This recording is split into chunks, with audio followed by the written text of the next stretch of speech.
Hi, I'm Dr. Warren Hastings from the Heart School. I'm here with Steve Zimmerman from the Northwest Regional High School here in Connecticut, one of my favorite cooperating teachers, to talk to us about how he manages and mentors student teachers. So, Mr. Zimmerman, Yes. let's start. Okay. Your general approach to managing a student teacher. So the first thing that I try and think about, four main things as I thought about this question. The first thing is professionalism and what it's like to be in a work environment. So working with the student teachers on how do they interact with staff members, how do they interact with students who are, especially the ones that are closest in age because we're at a high school. Sure. And so making sure that they feel comfortable and know the general layout of what's going to be expected of them as a working professional. And so that leads to number two, which is what is expected of them as a non-tenured teacher and how are they going to be evaluated.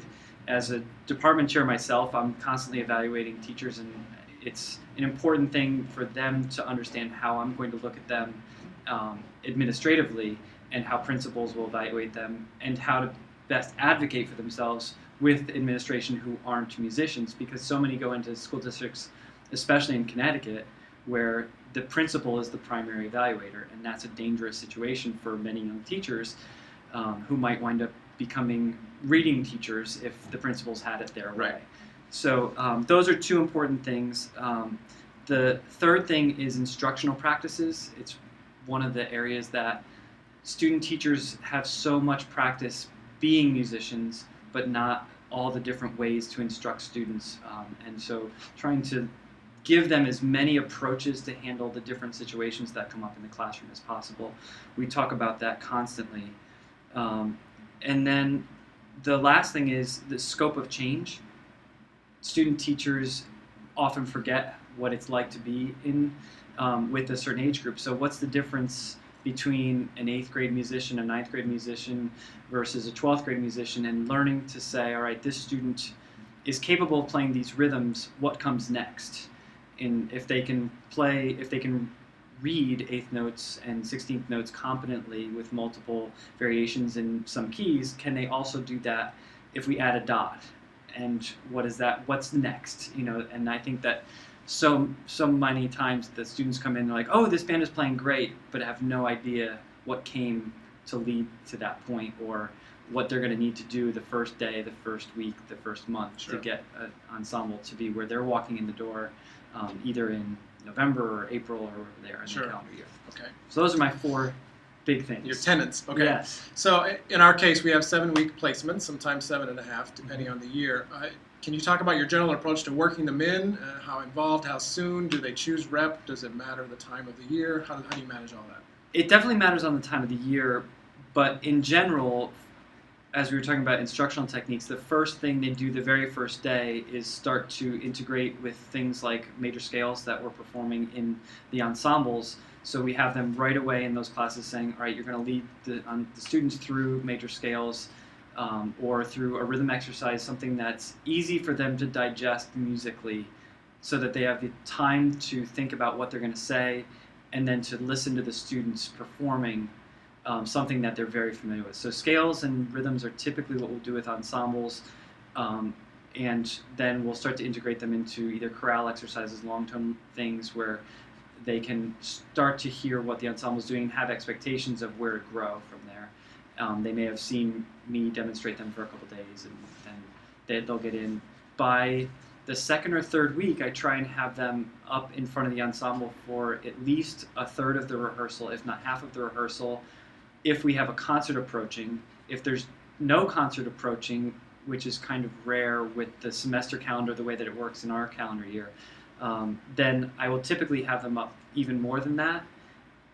In a situation with the spring semester student teachers, we often find that they are thrown in right when we're ending a concert cycle. So they will do the front half of class and then just watch rehearsals as we're kind of cleaning up literature for performance.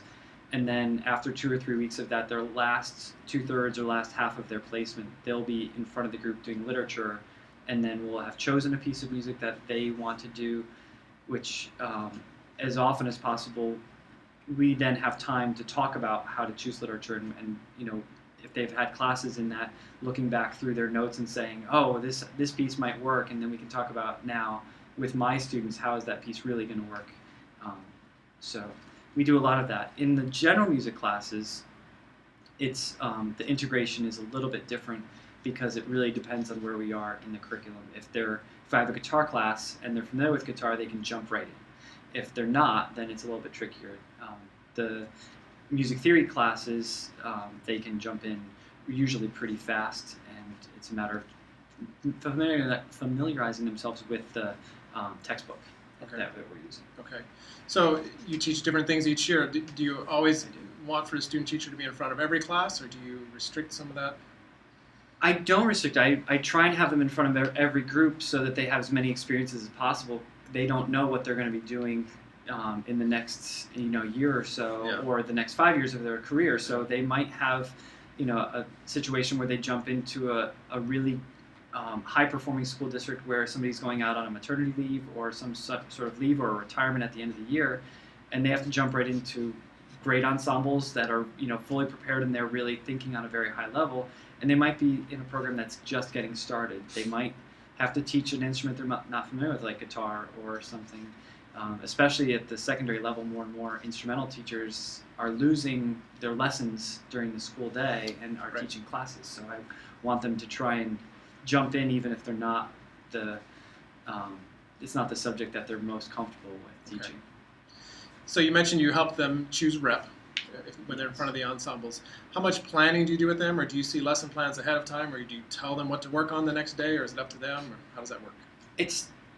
For me, I think it's dependent on the needs of the student teacher. I have had some student teachers where the first few lesson plans have been stellar, and I can tell that they know how to write curriculum and they know what they're doing. And then I'm not as concerned about it from a professionalism standpoint when they're going to have to turn in lesson plans to a curriculum director or a principal at some point. If I know that they know the written part of it, then I want them to know. Colby Merrick, please come to the House 2 office. Colby Merrick, House 2. If they're going to write something, are they going to... Mrs. Santano, please come to the middle school office. Mrs. Santano, middle school office, please.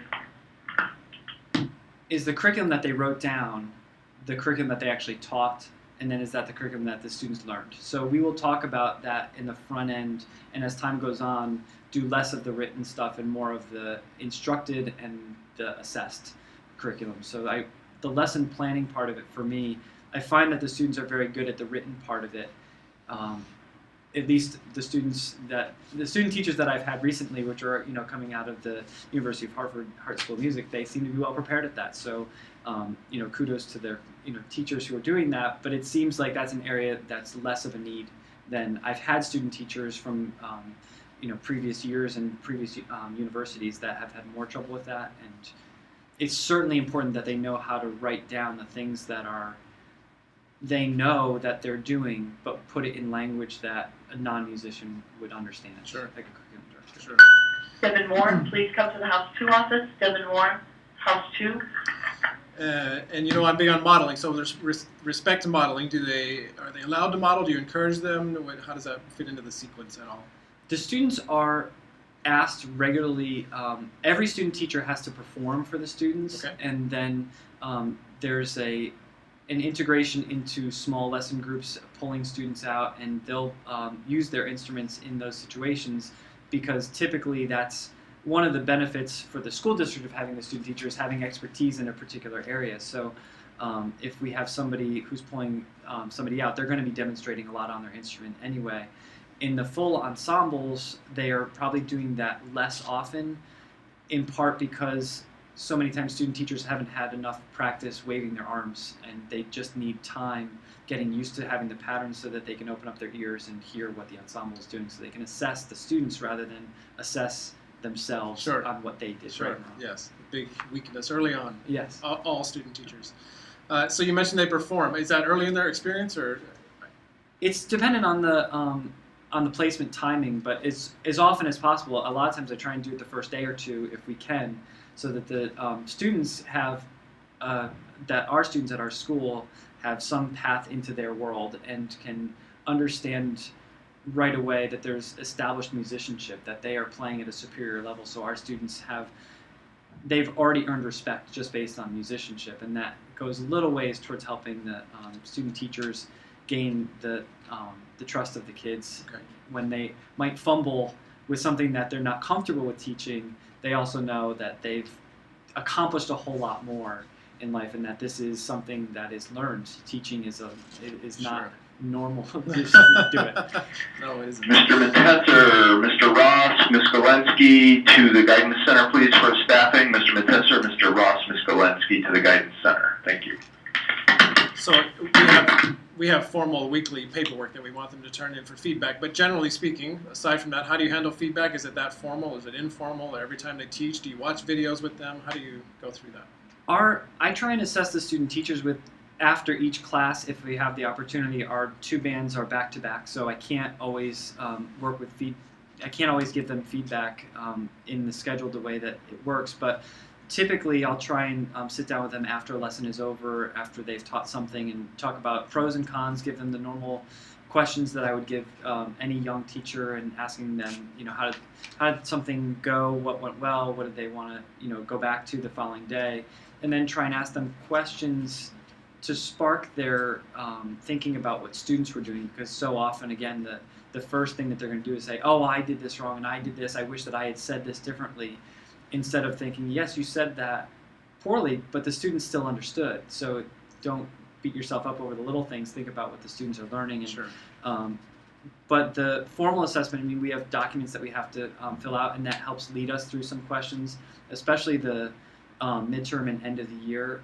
Those are much more in depth, so they really lead us to be very specific about all aspects of their teaching, and so that's very helpful for us.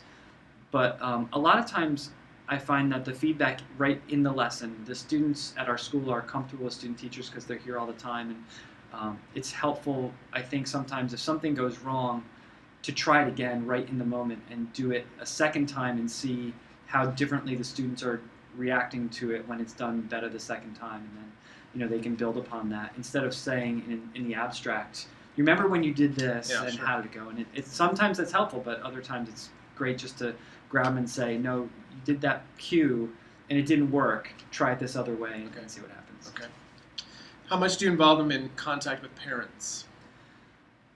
Not a lot, just because there's not a lot of time that parents are involved here where they normally would be. If we had our program doesn't fall into the big marching band world or something like that, where there's a lot of parent community involvement. Our parents are very active, but not in that sense. So if there's parents around, they're certainly introduced to them, and they're in that way. But with all of the laws about who can communicate with who and what, I found that in the past, when I had forwarded emails over to student teachers and said, just go through these and understand what I'm responding to, it's a hugely important part of the role of a teacher, is communicating with parents.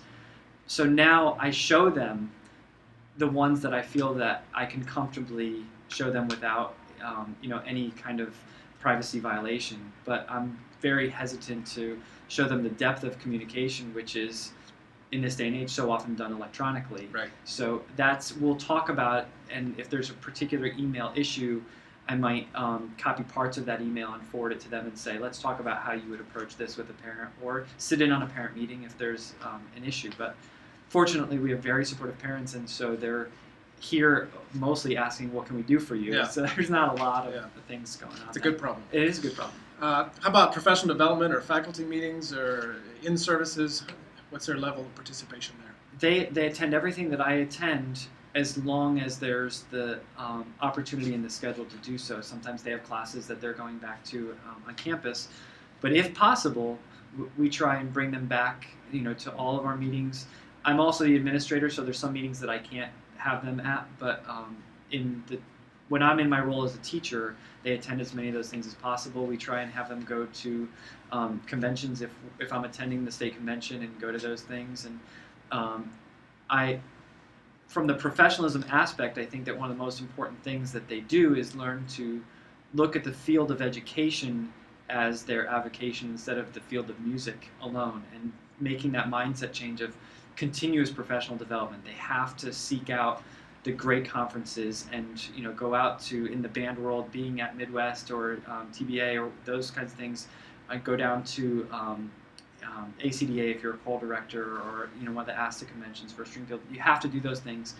And the big national conventions, NAFME and other organizations, if they have a weakness, if they've never played guitar but they have a guitar class, you got to go to those conventions and learn from people who've been doing it and struggled through all those things. So those first few years are crucial, that they look at attendance at professional events as part of the regular duties of being a teacher. Good.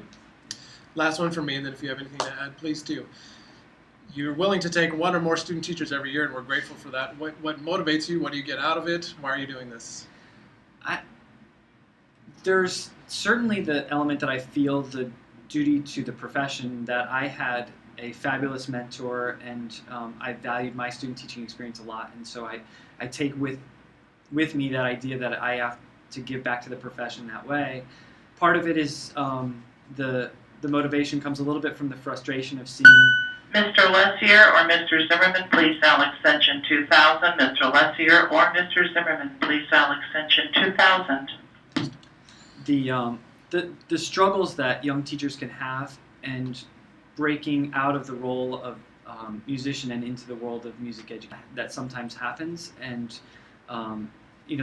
everybody who gets into music school has already passed a certain level of elitism in music, and then you get through 4 years of school and you graduate and you've made another threshold jump, and then all of a sudden you're working with people who are en masse not as good, and those teachers are excited about sharing everything that they've developed with people who also have math, English, history, and a lot of other things going on. And so helping them understand that the role of music education in public schools is, there's a lot to it beyond just saying, do I have a great band? Do I have a great ensemble? So part of it is that. And from my students' perspective and what they get out of it, I love the fact that teachers coming into the school share a different approach, different experiences, and that my students don't look at me solely as the provider of music education, that there are lots of people out there. They see me working with other people and working with yourself, and having other adults around that are saying this is an important thing, and it's vital to our communities that we have great music experiences. So that's why I do it. Good. Please keep doing it. Yeah. Thank you for everything and for your time today. Sure, my pleasure.